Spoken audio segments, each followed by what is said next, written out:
அனைவருக்கும் வணக்கம். நம்ம ஜேகே ஸ்போர்ட்ஸ் கோயம்புத்தூருங்க. இன்னைக்கு நம்ம வந்து பார்த்தீங்கன்னா டீம் ஜெர்சிஸ் எல்லாம் கொஞ்சம் பண்ணியிருக்கோம்.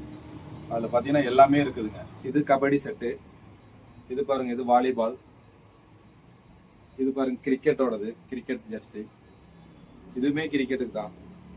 இங்கே ஒரு கிரிக்கெட் ஜெர்சி பண்ணியிருக்கோம். இதோட லோயர் பாருங்க, இங்கே இருக்கு, லோயர் இங்கே வச்சிருக்கோம். அதே போல் இது பாருங்க ஃபுட்பால் ஜெர்சி. அப்புறம் பார்த்தீங்கன்னா இங்கே பாருங்க ஷட்டிலுக்கு இந்த மாதிரி டிஷர்ட்ஸு. அது போக இங்கே பாருங்க ஃபுட்பாலுக்கு ஒரு 100 செட்டு பண்ணி வச்சுருக்கோம். இது ரெடியாக இருக்குது. இதெல்லாம் பார்த்தீங்கன்னா ஒரு 4 நாளில் முடிச்சு கொடுத்துட்டோம். இப்போ இந்த ஜெர்சி எல்லாமே பார்த்தீங்கன்னா நேற்று இன்னைக்கு 2 நாளில் அடிச்சது தான். இவ்வளவுமே இந்த ஆர்டர் வாங்கி ஒரு 3 நாள் தான் இருக்கும். இது எல்லாமே வெளியூர் போகிறது தான். இந்த மாதிரி பண்ணியிருக்கோம். உங்களுக்கு இந்த மாதிரி ஜெர்சி ஆர்டரு நல்ல குவாலிட்டி HD பிரிண்டில் பக்காவாக இருக்கும். இதெல்லாம் பார்த்தீங்கன்னா நீங்கள் 2 வருஷம் குறையாமல் யூஸ் பண்ணலாம். நீங்கள் இந்த மாதிரி ஆர்டர் வேணும்னா நம்ம வாட்ஸ்அப்பில் நம்ம கான்டாக்ட் பண்ணுங்கள், உடனே பண்ணிக்கலாம். நன்றி.